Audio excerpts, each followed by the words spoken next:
Video में मैं आपको बताऊंगी कि आयंस क्या होता है, वो किस वजह से बनता है और उसके दो डिफरेंट टाइप्स होते हैं, वो क्या होते हैं। तो first of all, what are ions? Ions are a charged particle, means a charged atom or a charged molecule. एक charged atom हो या फिर एक charged वो molecule भी हो सकता है।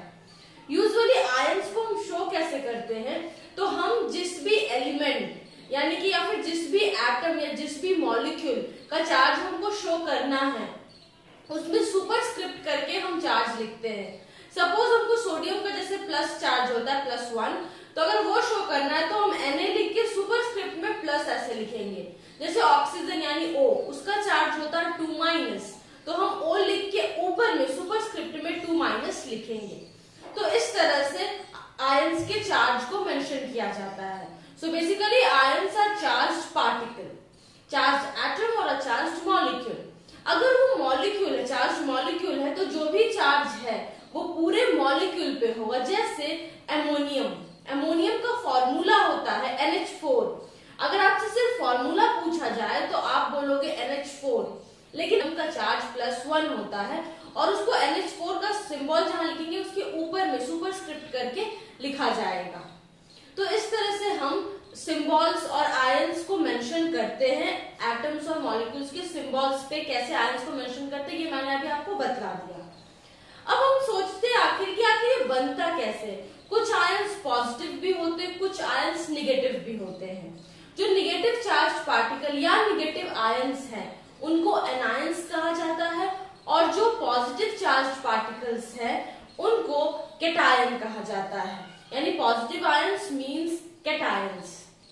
अब ये फॉर्म कैसे करते हैं, जैसे मैंने आपको बताया क्लोरीन, मान लीजिए एक एटम हम लेंगे क्लोरीन, तो क्लोरीन में जितना प्रोटॉन होगा उतना ही उसमें इलेक्ट्रॉन भी होगा। तो क्या होता है कि प्रोटॉन प्लस है, इलेक्ट्रॉन माइनस है, दोनों एक दूसरे को बैलेंस कर देता है। लेकिन अगर इलेक्ट्रॉन की संख्या कम या ज्यादा होगी तो चार्ज डेवलप करता है। अब क्लोरीन का क्या नेचर होता है कि वो एक इलेक्ट्रॉन गेन कर लेता है। तो जहां उसमें एक इलेक्ट्रॉन ज्यादा आया यानी कि एक निगेटिव चार्ज ज्यादा आया, तो हम कहेंगे कि अब ये एक आयन बन गया है, क्लोराइड आयन बन गया है। तो इस केस में अगर हमको क्लोरीन लिखना हो तो हम Cl लिखेंगे और ऊपर में हमको एक माइनस देना होगा, ये शो करने के लिए कि ये एक चार्ज पार्टिकल है क्योंकि इसने एक इलेक्ट्रॉन को गेन किया है।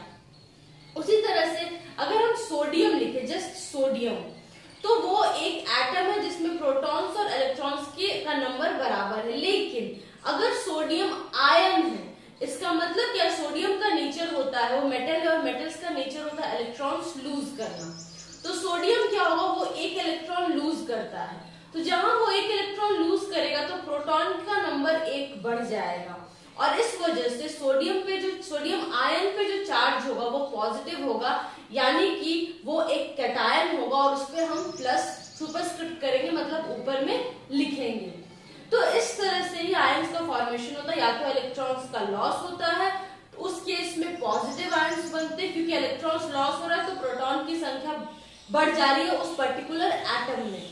और अगर इलेक्ट्रॉन्स का गेन हो रहा है तो इलेक्ट्रॉन्स की बढ़ जा रही है और इस वजह से निगेटिव चार्ज डेवलप करता है। क्योंकि क्या होता है कि एक कोई भी न्यूट्रल एटम है तो उसमें क्या है, एटम जो इलेक्ट्रॉन्स और प्रोटॉन्स उनका नंबर बराबर है, और जितना चार्ज एक प्रोटॉन में पॉजिटिव होता है मैग्नीट्यूड उतना ही एक इलेक्ट्रॉन का भी चार्ज का होता है। बस क्या है कि दोनों चार्ज के नेचर अपोजिट होते हैं, मैग्नीट्यूड स्ट्रेंथ बराबर होता है, नेचर अपोजिट होते हैं, एक प्लस होता है और एक माइनस होता है। तो अगर प्रोटॉन्स और इलेक्ट्रॉन्स दोनों की संख्या बराबर है, दोनों का नंबर बराबर है, तो वो एक दूसरे को बैलेंस कर देता है और एटम को न्यूट्रल रखता है। लेकिन अगर इलेक्ट्रॉन्स का गेन या लॉस होता है तो उस केस में वो बराबर नहीं रह जाता है और तभी चार्ज डेवलप करता है। अब यहाँ पे मैं आपके सामने एक चार्ट, एक एक करके 4 चार्ट्स रखूंगी जिसमें कि अलग अलग एटम्स और मॉलिक्यूल्स के चार्ज ऊपर में मेंशन किए होंगे। तो आप उसका फॉर्मूला भी लर्न कर लेंगे और उस पे जो चार्ज है वो भी लर्न कर लेंगे। तो अगले वीडियो में मैं आपको बताऊंगी कि केमिकल कंपाउंड्स का फॉर्मूला कैसे लिखा जाता है, उसका तरीका मैं आपको समझाऊंगी। और इसी तरह से अगले वीडियो में और भी वीडियोस बनाऊंगी जिसमें बताऊंगी कि इलेक्ट्रॉन्स क्यों एक एटम लूज करता है, क्यों इलेक्ट्रॉन्स का गेन होता है, कितने तरह के कंपाउंड्स होते हैं, ionic compound, covalent bonds, ionic bonds, covalent compounds, बहुत तरह तरह के ऐसे चीजों को हम आगे वीडियोस में मेंशन करेंगे। और स्पेशली जो 10th क्लास का आपका जो भी चैप्टर्स है उस पर भी मैं जल्दी जल्दी वीडियो बनाऊंगी।